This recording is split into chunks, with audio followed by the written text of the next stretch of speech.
નમસ્કાર મિત્રો, ગુજરાત એજ્યુકેશન ટુડેમાં આપનું સ્વાગત છે। ગુજરાત સરકારે ચૂંટણી પહેલાં જ આપને એક મોટી ભેટ આપી દીધી છે, જે ભેટ છે પોલીસ ભરતી, જેમાં કુલ જગ્યાઓ 12,472 જગ્યાઓ આપેલી છે અને તેમાં બિન હથિયારી પોલીસ કોન્સ્ટેબલ 4,422, હથિયારી પોલીસ કોન્સ્ટેબલ 2,212, SRPF 1,000 અને જેલ સિપાઈ 1,013 જેટલી જગ્યાઓ આવેલી છે, જે આપને વિડીયોમાં જોઈ શકો છો।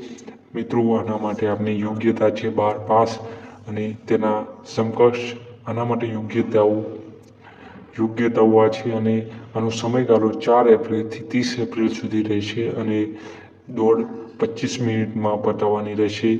મિત્રો, આ આપના માટે એક મોટી તક છે, જે ચૂંટણી પહેલાં આપને આપવામાં આવી છે અને આ તક આપણે ઝડપથી આવરી લઈ તેના માટે આપણે કેટલો પ્રયાસ કરવાનો રહેશે। એટલે મિત્રો, આના પછી કેવી રીતના ફોર્મ ભરવા અને તેની માહિતી જોઈતી હોય તો આપને કોમેન્ટ કરશો, આપણે એના ઉપર પણ એક વિડીયો બનાવી દઈશું।